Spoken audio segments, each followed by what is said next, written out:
sulat mga kaidol. May sulat. Tinignan ko lang kampo na ito mga kaidol. Kasi baka may inilagay sila dito na bihag, no? Pero wala man. Wala. Yan mga kaidol. Pinasok ko yan pero walang tao. Walang tao dyan. Tinignan ko lang ang paligid. Palibot pa.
EJ, kahit saan sulok dito, hindi ako titigil, no?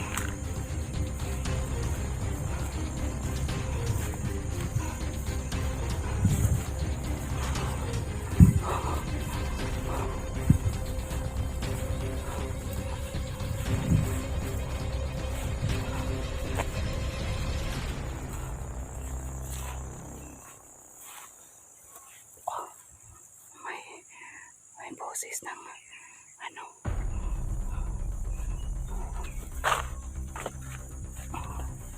buwak.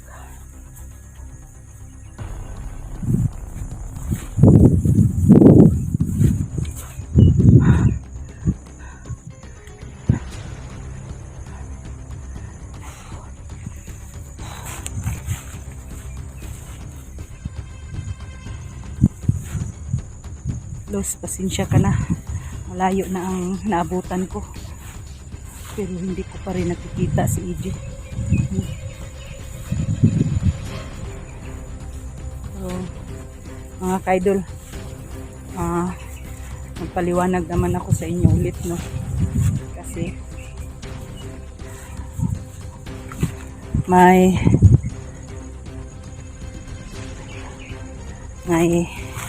may biglang tumawag sa akin na ano daw mga idol, yung ano ko, pamangkin ay namatay, no?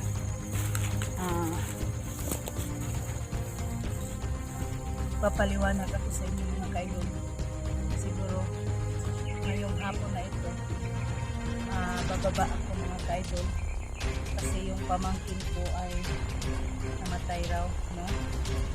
Papunta ako sa ano, Davao Oriental, no? Kasi nandoon ang pamilya ko mga kaidol. Emergency po itong pag-uwi ko. Hindi ko man natupad yung pangako ko sa inyo na hindi ako bababa sa patag hanggat hindi ko makikita si EJ. Pero maghingi ako sa inyo ng paumanhin na sorry sa inyong lahat, no? Na naghihintay kung kailan ko ba maligtas si EJ, yung anak ni Diyos.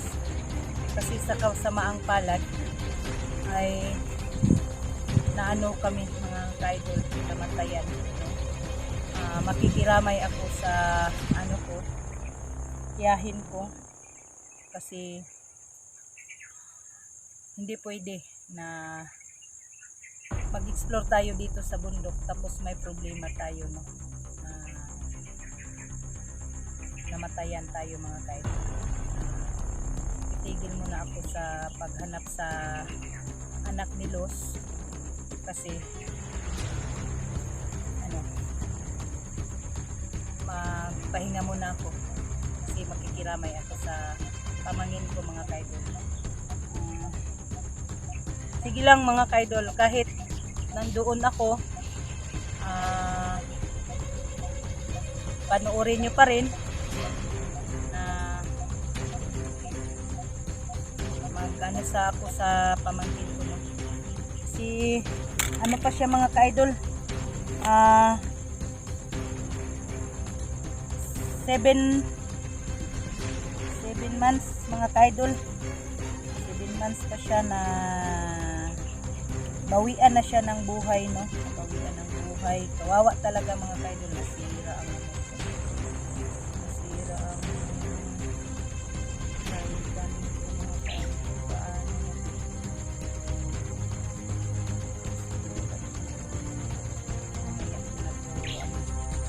Mamaya ko na to ayusin.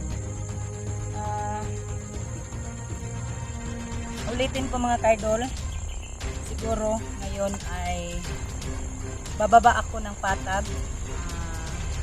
Emergency po ito mga kaidol, uuwi ako.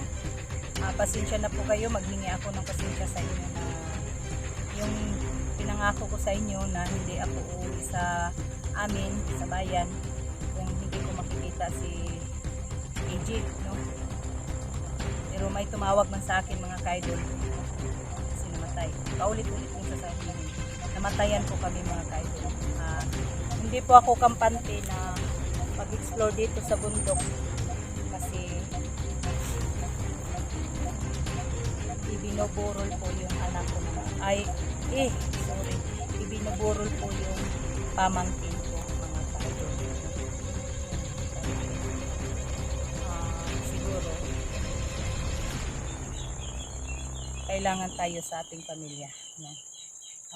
Naghingi siya sa akin ng tulong, tapos hindi ko natupad, no? Hindi ko natupad ang tulong niya kasi malayo ako. Tapos yung bata ay nawala, 7 months pa mga kaidol. Hindi ko nabigay ang tulong ng mga kaidol. Siguro makikiramay na lang tayo. Abangan nyo lang mga kaidol ang susunod na mga video ko. Tapos mga idol, yung pagbalik ko, balik explore ko dito sa bundok, no?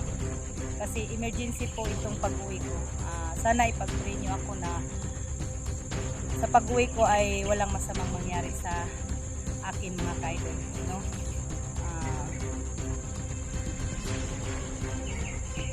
Walang mga bandido na humaharang sa akin, walang mga bad spirit na humaharang sa akin, no? Bawat hakbang natin dito sa bundok ay nag-ritual tayo mga kaidol, no? Ligtas tayo sa pagtugis natin sa mga masamang mga elemento, no? At saka sa mga bandido at saka sa mga kapwa natin vlogger na nag-rider, no? Wala man malinaw man dito mga kaidol, siguro sa layo na dito. Pero mayroon pa rin mga sabi-sabi na may dinala, pero malawak ang bundok mga kaidol. Hindi ko pa na ito kung baga pa sa Bisaya, wala pa na akong nalupok tuyok ang kuan lugar na kung asa natin ang tao. So mga kaidol, yun lang ang paliwanag ko sa inyo na ngayong hapon ay bababa ako sa patag kasi bukas makalawa makikiramay ako sa pinsan ko na namatayan, no? First cousin ko, kapamilya ko, no? Namatayan po kami ng baby, no? Makikiramay po ako sa kanila. Tapos malayo man mga kaidol, ngayon mag-uumpisa na tayong umuwi sa bayan, no. Shoutout pala sa mga silent viewers ko, sa mga solid supporters ko, sa lahat na pong nag-support sa akin, no. Nandyan sa Hong Kong, Annalyn Jose, shoutout sa iyo, idol. Ingat tayo sa ating trabaho, tapos lagi bago tayo matulog, mag-pray, no. Yun lang ang ano natin, no. Mag-pray tayo sa ating buong may kapal na para ano tayo niya ba magabayan tayo, no. Maprotektahan ka sa mga dahilan na espiritu, no? Sa mga trahedya, no? Mga idol. Ulit-ulitin ko sa mga OFW, no? Sa lugar na ano ngayon, nagira-giran, pag-pray natin sila. Kung dito sa atin ay mayroon mang tumutugis ang balido, pero doon din sa ibang bansa, nakalitsi-litsi na ang ano natin sa ibang bansa, na apektahan tayo dito mga kaidol, no? Apektado pa rin tayo sa gera. So yun lang mga kaidol ang paliwanag ko sa inyo. Sana ipag-pray nyo ako. Baka magsabi naman kayo na, oh Inday, bakit ka naman bumaba? Hindi mo naman nakita si PG, hindi mo nadala, sabi mo hindi ka bababa sa bayan, sa Patag, o sa inyo hindi ka uuwi kung hindi mo makita si PG. Pero idol, yun na nga ang sinasabi ko sa inyo, no? Na emergency po ang pag-uwi ko mga ka-idol, kasi namatayan po kami. Yun lang po. God bless sa ating lahat.